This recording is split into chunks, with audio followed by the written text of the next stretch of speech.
Very shortly, both of these teams, remember, having wing trouble and dealing with it in the way that they could. But the conditions just seem a little bit more benign now, Ken. Well, if 23.5 knots, if my anemometer out on the water is benign, then I think maybe the rain has stopped, that's all. Okay, that is a fair point. The rain has stopped, but it is still blowing hard right at the top end. Don't be over that line early or you're going to get a penalty. That perpendicular line to the entry box, there it is. There's the penalty for Emirates Team New Zealand. They were early into that box. They're going to have to start 2 boat lengths behind. I still got, you see my eyes still work. Outstanding. Despite your age. Exactly. Remarkable, really. Exactly. So that is a real leg up for Sir Ben Ainslie here. Another critical race for Land Rover BAR. Their British Challenge right on the line at the moment. Very little margin for error. They are 3-0 down in the best of 9 race semi-final. So, fascinating. Now, let's see if maybe we can go back. There might be a penalty. There might have been a penalty on BAR as well. So there's a possibility, I think, right now, and we'll try to get Richard after that. I think the only thing that could happen there is an offset penalty. Penalty's gone from New Zealand.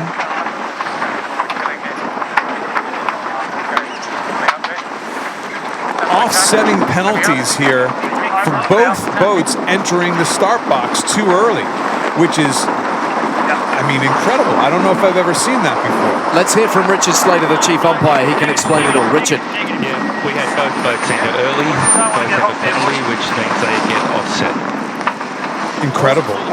We're seeing stuff in match racing and sailing that we've never seen before.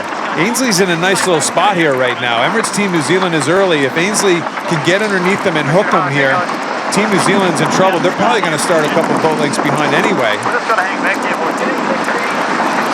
See, they're above that ley line. They're above the ley line to this mark right here.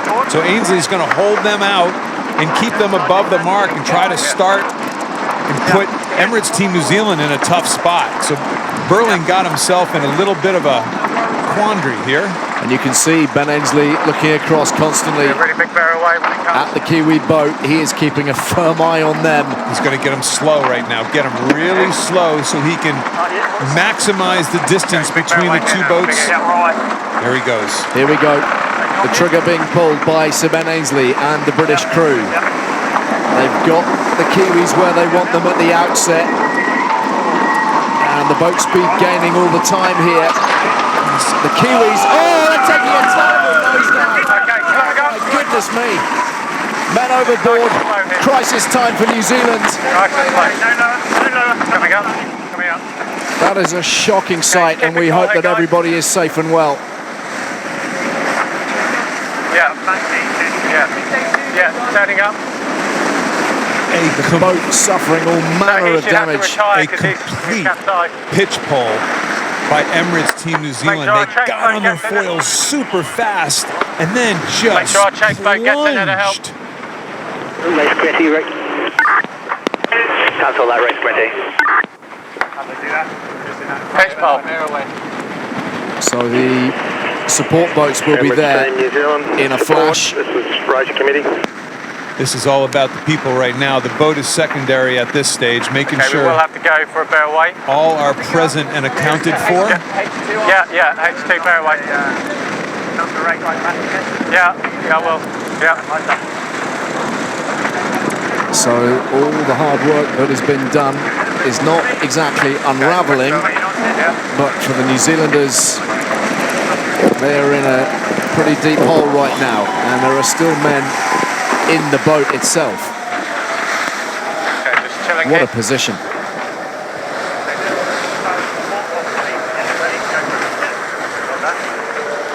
Goodness gracious. Views of sailing we have never seen before. Okay guys, just keep it cool here. This is, still got a lot on our sails here. We're still racing until we get told otherwise, so let's just cruise here. Got 58 to boundary.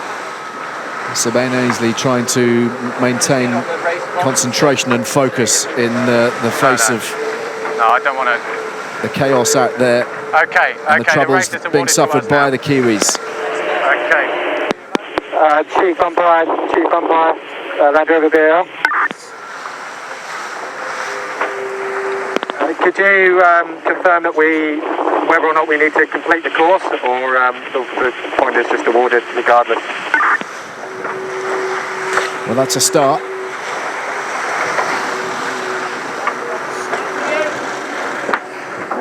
Land Rover BAR, copy. Thank you.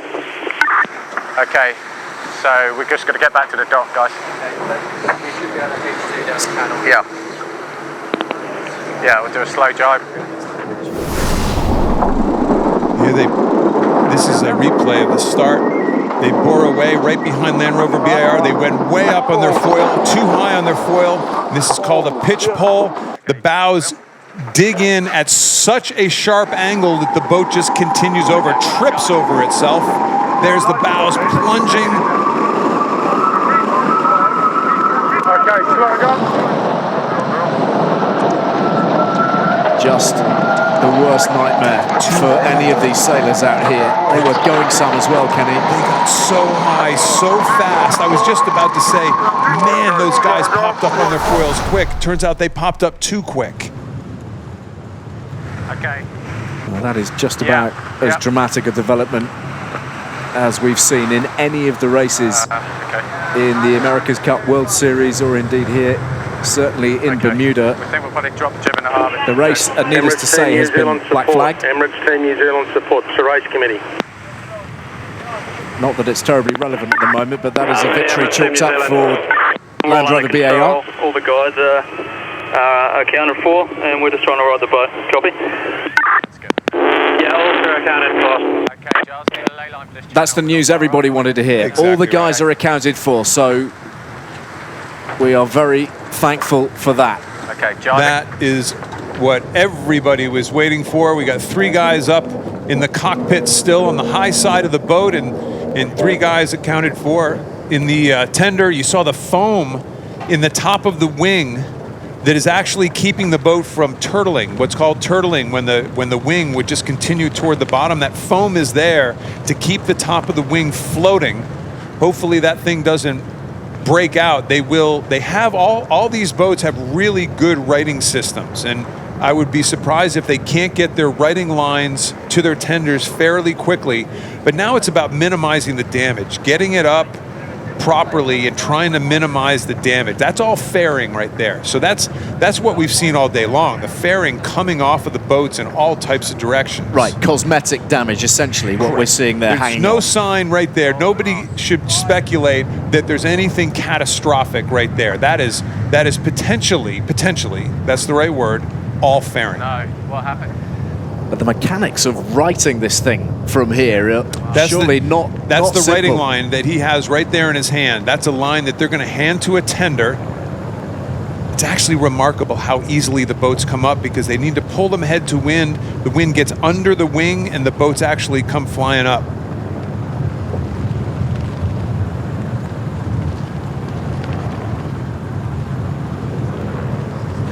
So we're going to have a little look at what was going on board the British boat while this was taking place. By the way, that's Ray Davies, their tactician. Make sure our chase boat gets in there. Make sure our chase boat gets in there to help. You wouldn't expect anything else. Well, that is quality sportsmanship right there. Every element of the competitive side of things is shifted firmly to the side when you have an issue of this magnitude regarding safety of individuals.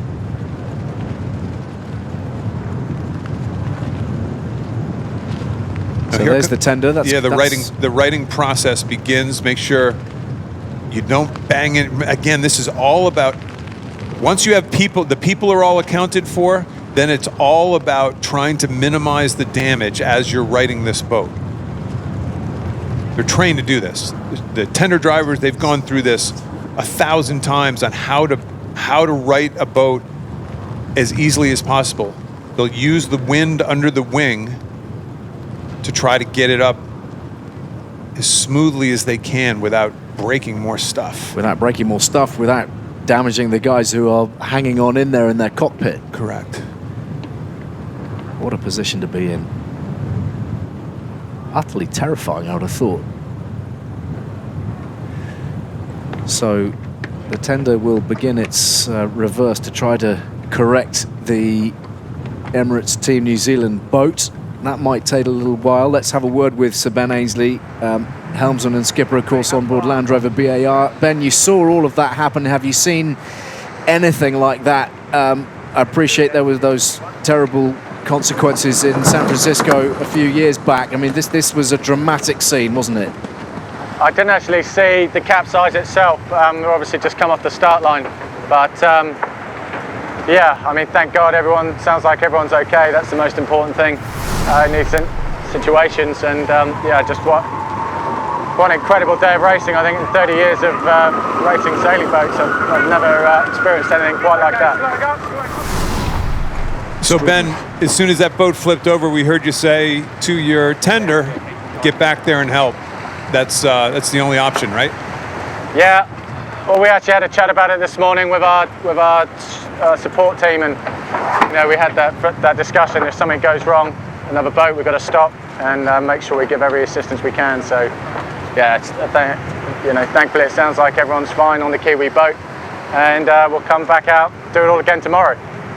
Are you comfortable, Ben, with these conditions out there? I mean, nobody's comfortable racing at this sort of speed. I mean, I don't mean driving. Comfort in terms of the way you're manoeuvring your boat, but are you content sailing in these high wind speeds? To be honest, this is the first time we've sailed this boat in this much wind, so we're learning as we go.